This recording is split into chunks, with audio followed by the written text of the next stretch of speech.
This is Zettelcast, brought to you by readers, writers, thinkers, and teachers from LiLLiPub, along with our partners in thought, our Zettelkastens.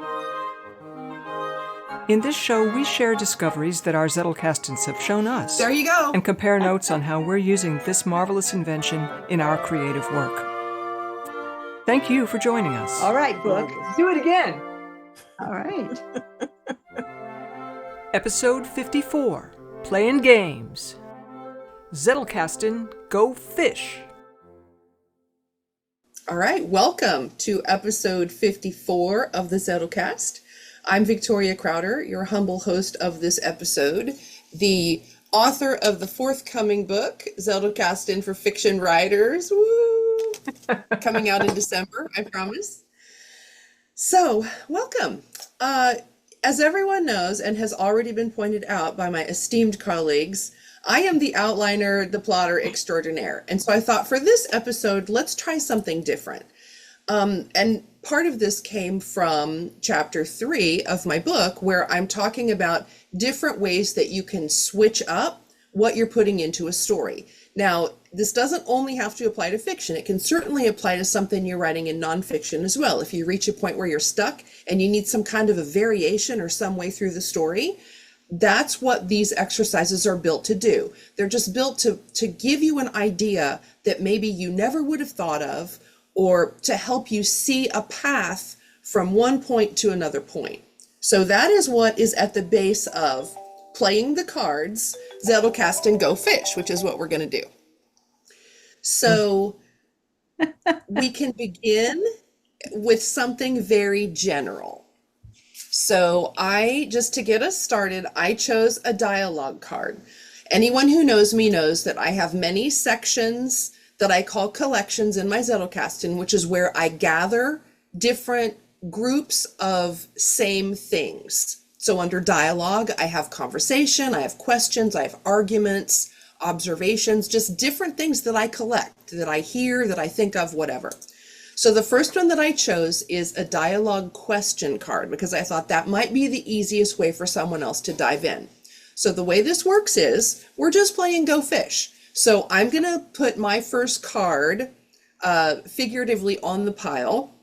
Everyone else is going to look at the cards that they hold, and whoever jumps in that can play off of my card will add their card, and then we'll give everyone a turn. So once you've gone, you can't go again. That way we don't overlap each other. But by the time we get to the end of between the 5 of us, we will have lined out something in sequence that could potentially inform writing a story, writing an essay, whatever it is you're working on.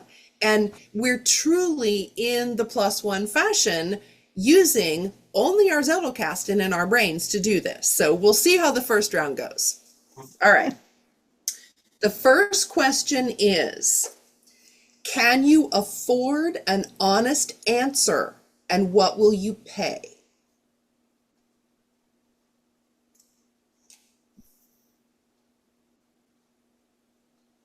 I can play. Okay, Kathleen. Okay. The tagline of my card is, if you think of sharing your work, you won't take shortcuts.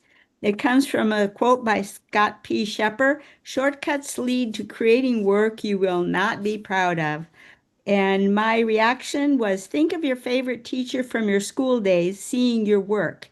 You want to feel proud. Do the work. So can you afford to be honest? You bet you can. The price is hard work. I love that. So we can think of that as the next card to potentially be played as, we're asking for something which is an honest answer and the price of it. And then we're looking at hard work and approaching that coming from a genuine and authentic place. So this could inform both plot and character depending on which direction you wanted to go. So given that we've landed in the realm of genuine and authentic application of hard work as the price, does anybody have a card to play? Yeah, I do. Everybody. Race! All right, you have to fight it out. Who gets to go first? I'm not the decider. I'll wait. Everything is Okay. everything Deb? is tuberculosis by John Green. This is a book that he wrote. Everything is Okay. tuberculosis. Now that might sound like a down, but the idea is this is a preventable disease. It can be cured, without an issue. So why is it that so many people around the world are still suffering from it? So it becomes a symbol for being less than authentic. Okay, being less than authentic and basically politicizing a disease. It's and so the price of ignoring it is to damage your humanity. So that's So now we have the introduction potentially of a character who is willing to turn away from plot twist, the work hard, be authentic, and instead perhaps go the other direction, which is choosing the dark side. So there's a characterization issue. We also have a thematic issue, which is using the disease as a representative of something else on the level of symbolism. So we've already got dual storylines going here between plot, character, and symbolism if you want to inform theme. So for our gentle viewers out there, see how this works?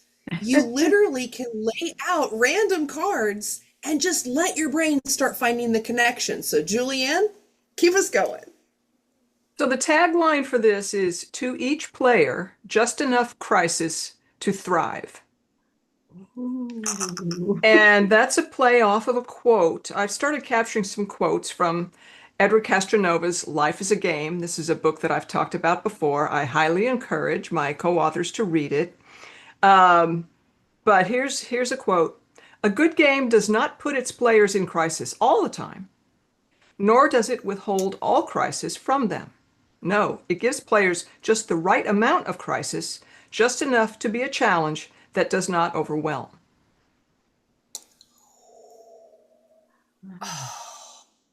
Fantastic. So and if I've got I a were card that'll writing follow that. this, Oh, yeah. oh, Go ahead. nice. If I were writing this, I would review what's come before. I would take a look at what is just enough crisis given what we've identified. And now let's see what Mel says. Well, the tagline is, good chaos is creative and productive. And this comes from a journal where I was just brain dumping. So good chaos is creative, expressive, productive. It's when you get into the flow of creation and the ideas are flowing. Any order in this state is emergent, not imposed from outside. There is some structure as the chaos is confined to a time, location, and activity, but within the bounds of that sandbox, it is free to create anything.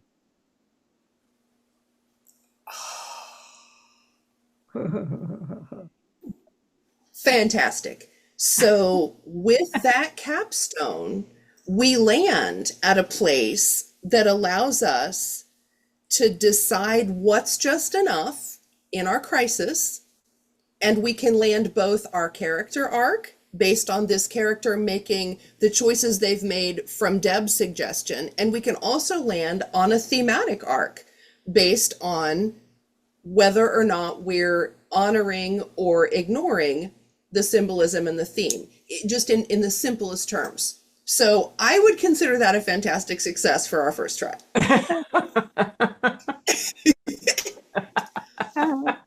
And again,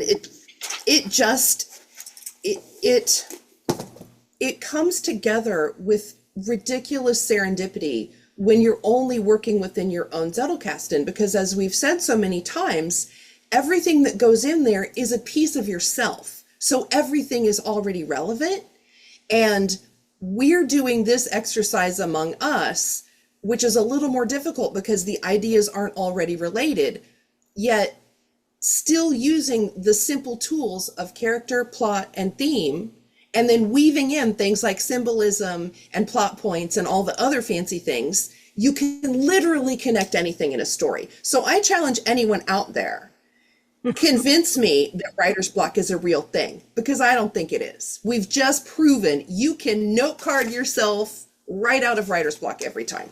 You just reach into your box and see what comes out. Okay, number 2. Okay. Well, does anybody else want to start one? I don't have to start them all. Does anybody have something that you like that you want to start with? I have Or maybe something we kind of each- weird. Even better. So this is an inversion of a coaching technique that I learned. So the coaching technique is called the GROW model. And the GROW model, GROW, stands for goal, reality, options, and will. And it's a way of structuring a conversation with somebody. So like, what are you trying to achieve? What's happening right now? What have you tried, etc. What are your options, and what will you do? And so this is GROW coaching, the manifestation of a story element. Now hang with me. So the GROW model applied to a story element, a plot point, a character transformation, establishment of some sort. Treat this as the story about which a number of characters have some version that's important to them. So let's say if it's a place, the characters might not even know it yet, but that place is going to figure importantly in their lives, right?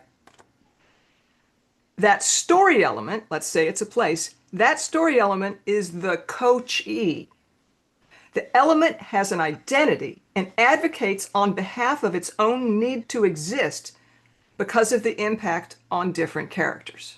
Wow. That is fantastic. And very meta. Yeah.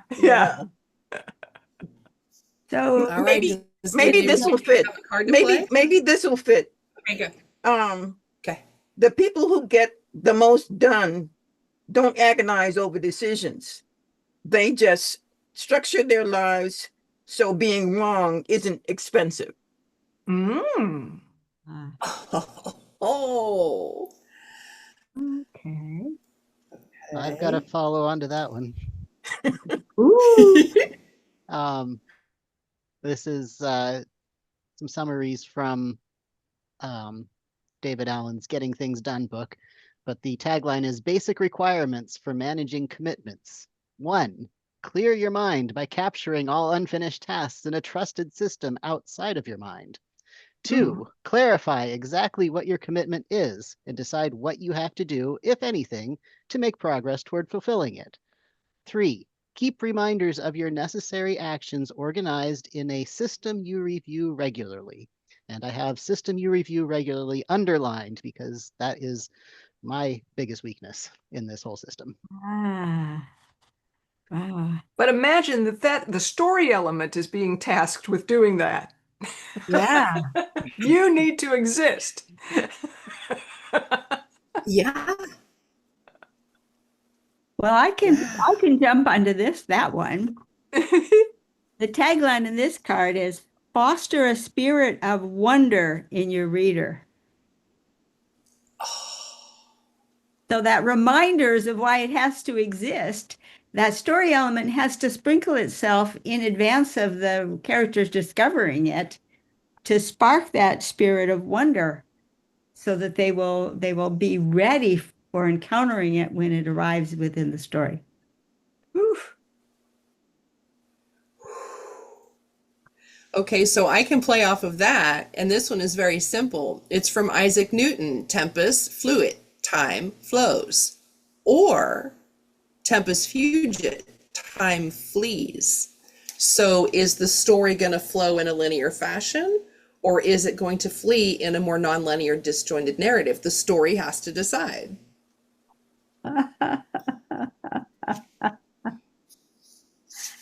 Yeah, those are two that fits under the O of the options in the grow model. Yeah. Okay, so not only did we show how you can rapid fire your way through a narrative, but you can literally use any model as a structure. Second challenge, dear viewers. I challenge you to present me with a structure that we cannot build a story out of. You can do it with organic patterns. You can do it, as Julianne has just done, with a coaching model. I do it with plot boxes and various plot systems. You can fashion a story onto anything that your brain can turn into a modelable system. So I would count this as a win. Round 2. Round 3. Okay, let's go on to round 3. Does anybody have a card you want to start off with? I got one. Okay. Alrighty. It's a set of quotes from Schumacher's Guide for the Perplexed. If art aims primarily to affect our feelings, we may call it entertainment. If it aims primarily to affect our will, we may call it propaganda. These two, entertainment and propaganda, we can recognize as a pair of opposites, and we have no difficulty in sensing that something is missing. All great works of art are, in quotes, about God, in the sense that they show the perplexed human being the path, the way up the mountain, providing a guide for the perplexed. Ooh. I have one. Mine is really short. It's by Maya Angelou, and it's "And Still I Rise." Whoa, up the mountain. Nice. And still I rise. Whatever comes, and still I rise. Yeah. Okay, so I'm going to throw a plot convention in there, which is the use or the non-use of plot armor. It can be something that is a coincidence, something that is luck, something that is getting some sort of a break or a revelation, but in a way that's kind of cheating, or the final option, which is throw in some magic.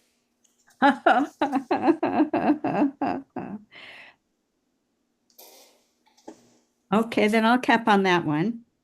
That the tagline is with title. If you think of your title as being a tagline, then if your target is assured because it's already your target. So all you need to do is add mystery and phonetics. And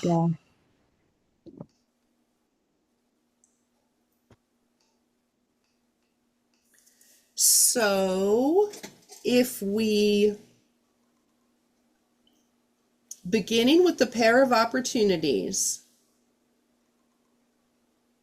that already sets us on potentially 2 story routes. Again, I would say one could be a character line, one could be a plot line. And we have to solve the question in what I would consider as maybe the third act or kind of the middle of how are we going to introduce mystery or phonetics. So Julianne is going to answer this question. Well, I've got 2 cards that I'm debating here. One of them requires a little bit of explanation, and I'm going to just go with that one. So I pulled this out of my vision box. What I'm doing with my vision box, having gathered, 53 or something visions, I'm deciding, well, which of these can apply to my current projects, which are Roanoke and the music that I'm composing. So back when I was the last role that I had, I was at a corporate job. I was working with a group that was building the search engine for an internal internet system. Okay. And what they kept falling into was if the search engine was supposed to show something like a table of data or a chart. This team was taking it on itself to figure out how to build that table of data and the chart. And so every single thing that wasn't words was a gigantic big project for them. Instead of making it so that they just say, you want me to show a chart? Tell me how to show your chart. And we'll have a way that you can tell me how to show your chart or your table or whatever. And so I called this declarative discoverability. Declarative meaning, here I am, I'm this content that wants to be viewed as a chart, and I tell you how to look at me. Yes. And with AI prompting, that could be kind of interesting, right? Use this prompt and you're going to get something cool. So that's it. The declarative discoverability is how content finds its audience, is what I had here. But larger context of content, it's like life. Yeah. How content finds its name, Yep. And it's its appearance to you. Yeah. I used to create self-formatting record sets that began with metadata telling exactly that, how to display it. Yeah, exactly. That's just a matter of will. Yeah. It's like, just go have a conversation with people and say, this is how it's going to work. And you're going to get your thing faster that way. Yeah. Well, and I would further abstract that to our little story exercise, which is that's a perfect way to discover who a character is and what they want. If you just replace that with the point of view. So in this context where Mel started us out and through what Kathleen added, what does the point of view character want us to discover? How do we articulate that? If it were me, I would simply sit down with a blank journal and just start riffing on what kind of a person could embody these 4 things that we've just lined out together. And I would imagine within a page, no more than 2, you're going to have a pretty good idea of who this point of view is and what they want you to figure out. And so then you're going to reverse engineer your story from what you discover. Voila. One of the things that came to mind when I pulled this card and tried to connect it with us is Deb's character Gigi, who has a tattoo around his neck that says pretty much everything you need to know about him. Yeah. Or it tells you how to receive him. Yes. Yeah. Yeah, exactly. And such a simple thing, but so powerful. Yeah. All right. Who wants to start? It's either Kathleen or Deb. Ooh. How about this? Focused attention is the fundamental unit by which every meaningful goal is accomplished. Ooh. Could you repeat that? Yes. Thanks. Focused attention is the fundamental unit by which every meaningful goal is accomplished. And that was this is a quote from a guy named Justin Gray. He writes on Substack, and I got this from an article that he wrote called "How a Magic Champion Wins at Life." Oh, wow. The power of focus blocks. Yeah, of course. And that makes perfect sense with a magician, because the magician has to direct your focus someplace other than where the magic is happening. Okay, I have something that Magic is actually a card game. It's a collectible card game, so you have I don't play it, but I know how it works sort of.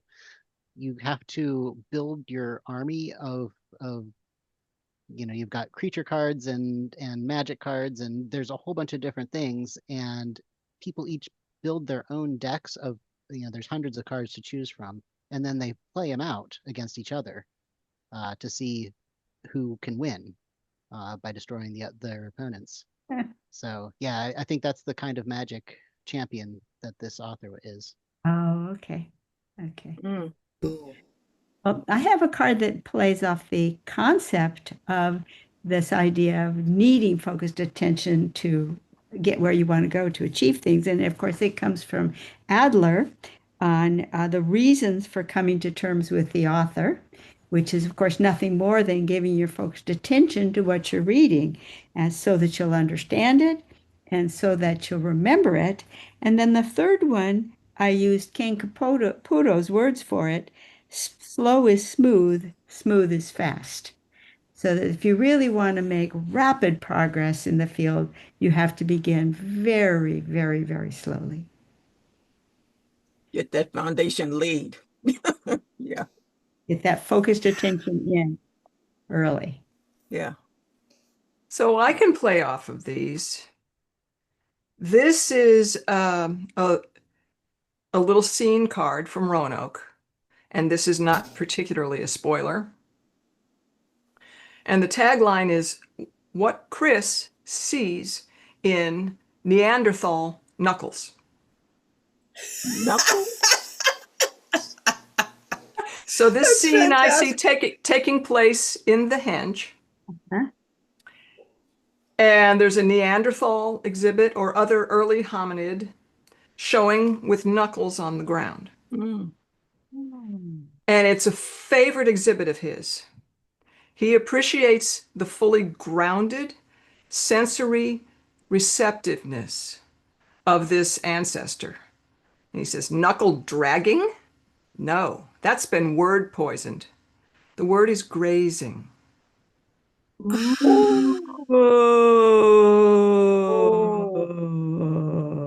A seventh Nice. sense.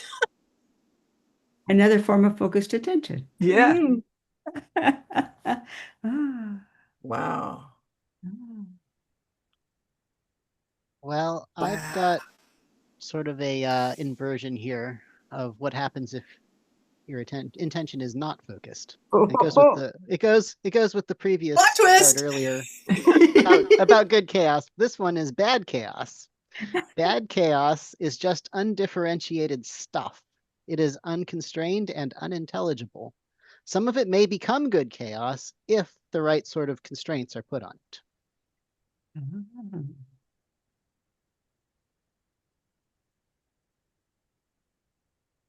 Okay, well then I'm torn. I know I want to end with theory, but I can't choose.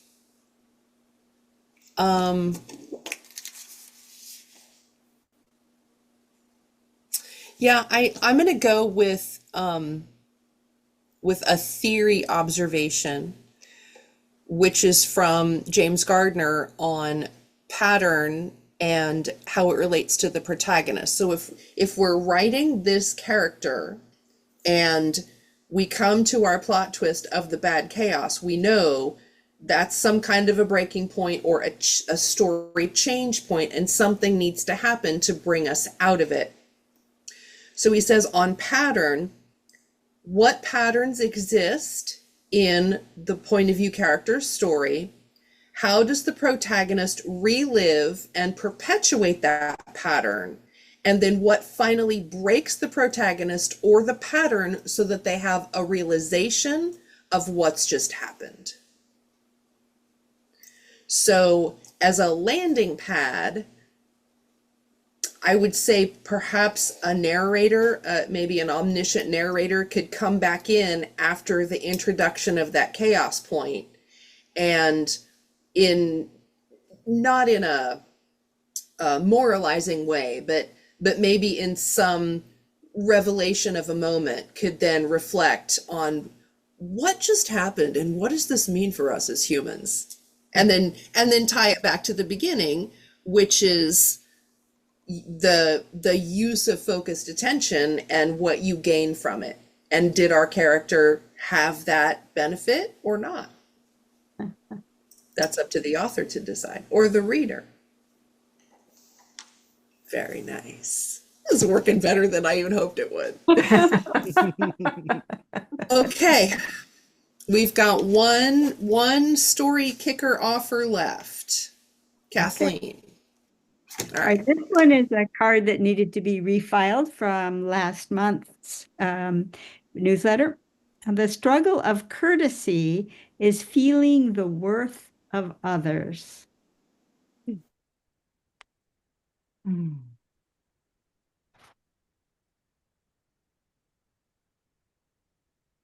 Ooh.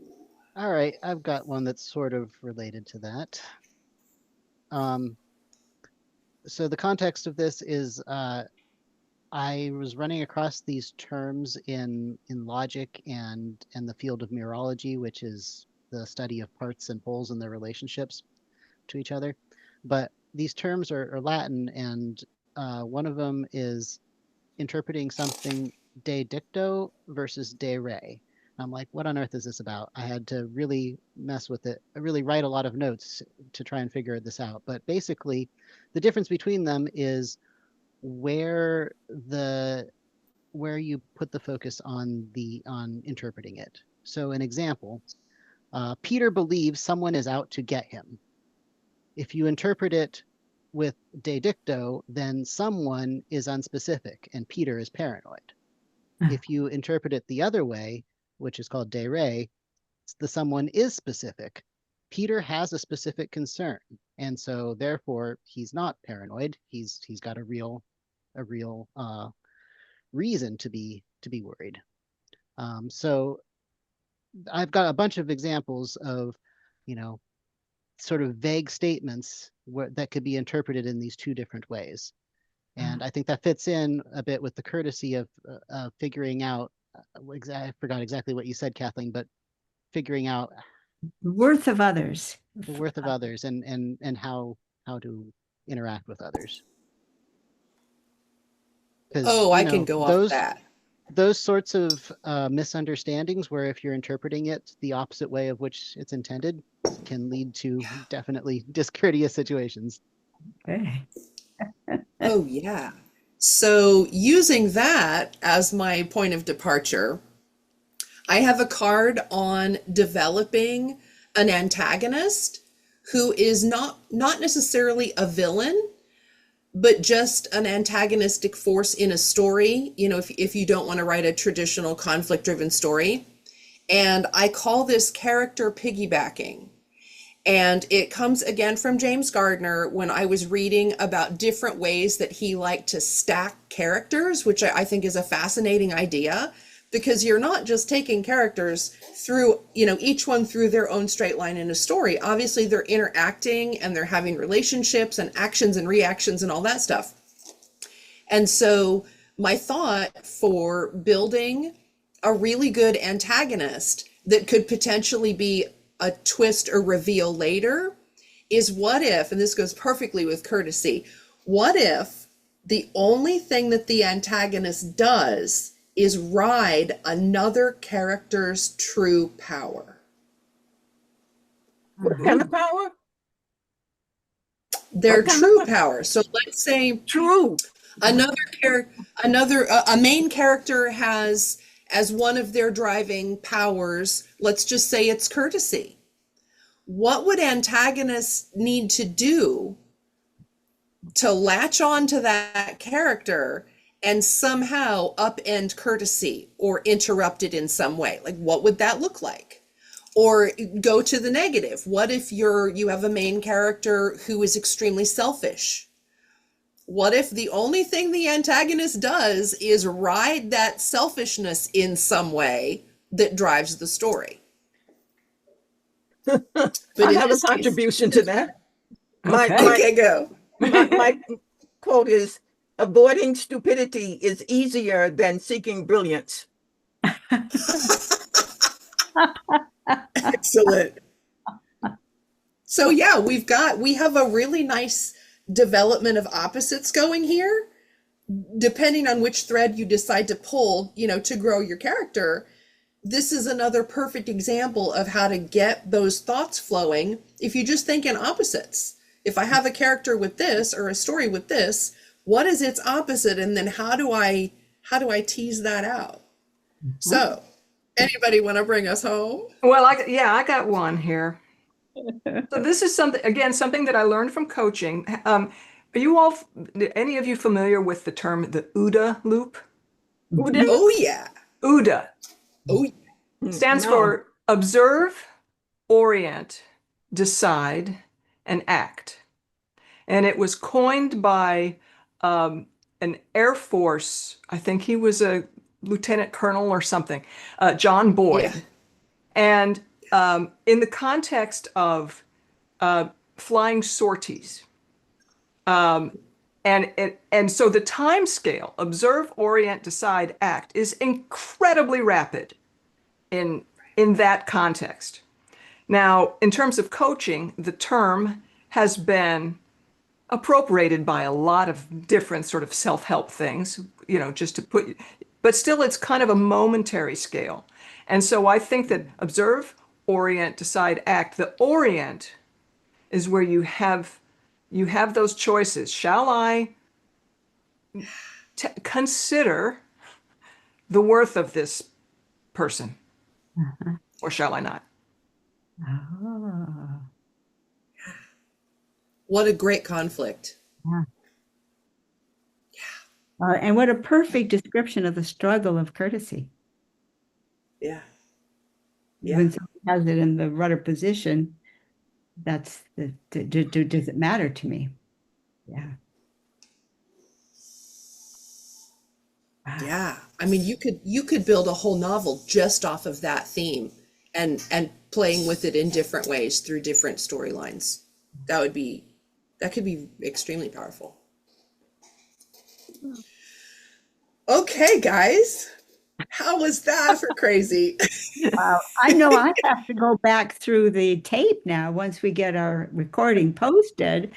I want to go back through and capture all of these storylines because it's just so amazing that we could come up with five people, five starters, and five really usable ways of thinking about a storyline. So I've always thought of, I have my little creativity support ring that I dearly love, but I never thought of grabbing different elements and combining them.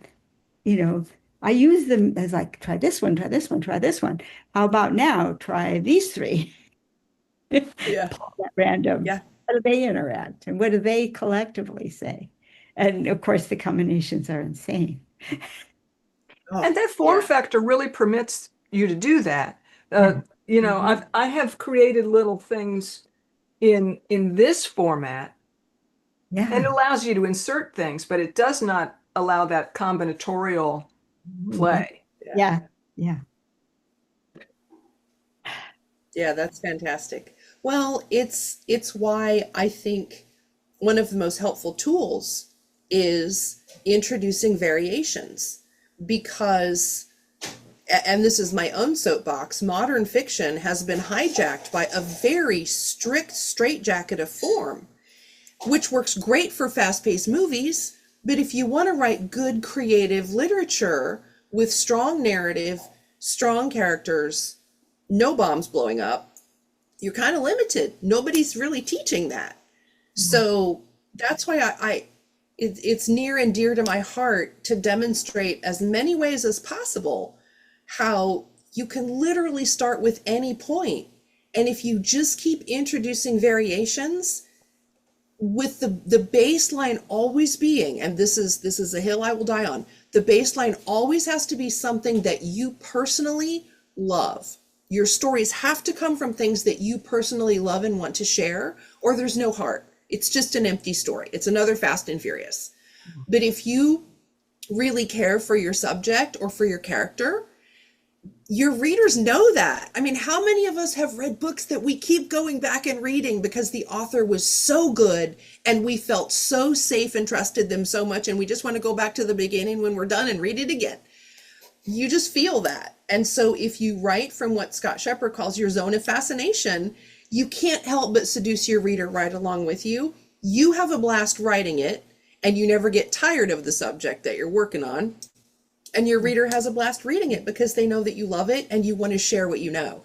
That's why we write. I think it's because we discovered this super cool thing and we can't wait to share it. Well, if you pack all that stuff into your notebox and grow that, again, it always has relevance because it all comes from you. And you always have material because you just keep packing it in there. And then once you introduce a variation, your notebox will tell you what to do. You just have to listen to it. I found it. Yeah.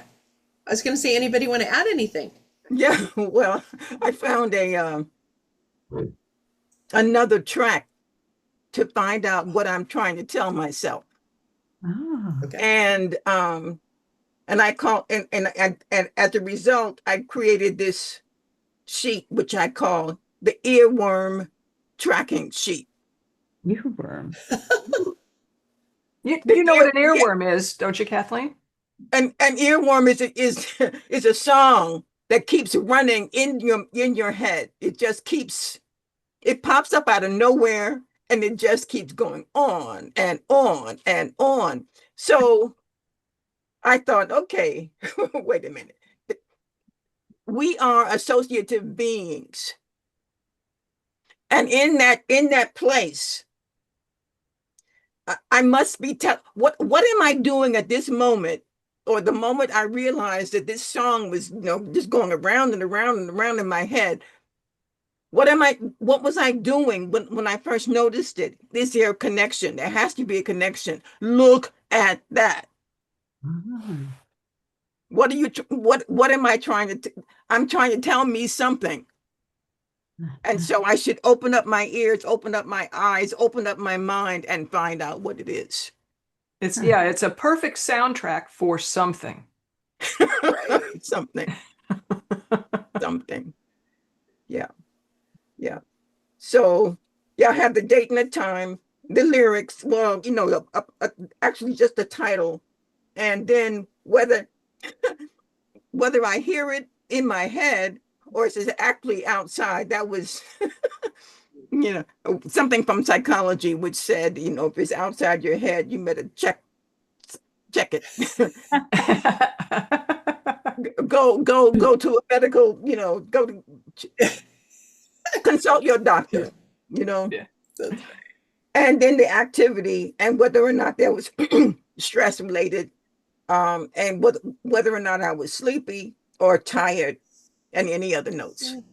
So, yeah. Yeah, it's wonderful when an earworm, a lot of times they're just catchy little things. I know one that if you just say it, people will say, well, God. Got it going again, huh? It's incredibly viral. But we used to call that around my office. We used to call it song bombing, and somebody would do it we would do it almost every day to each other, and it got completely out of hand to the point where we had to ban it because we just couldn't focus. That's so funny. That's so funny. But not this past weekend, but the weekend before, I got to go see my local symphony. Oh. And they played Tchaikovsky's Fourth Symphony.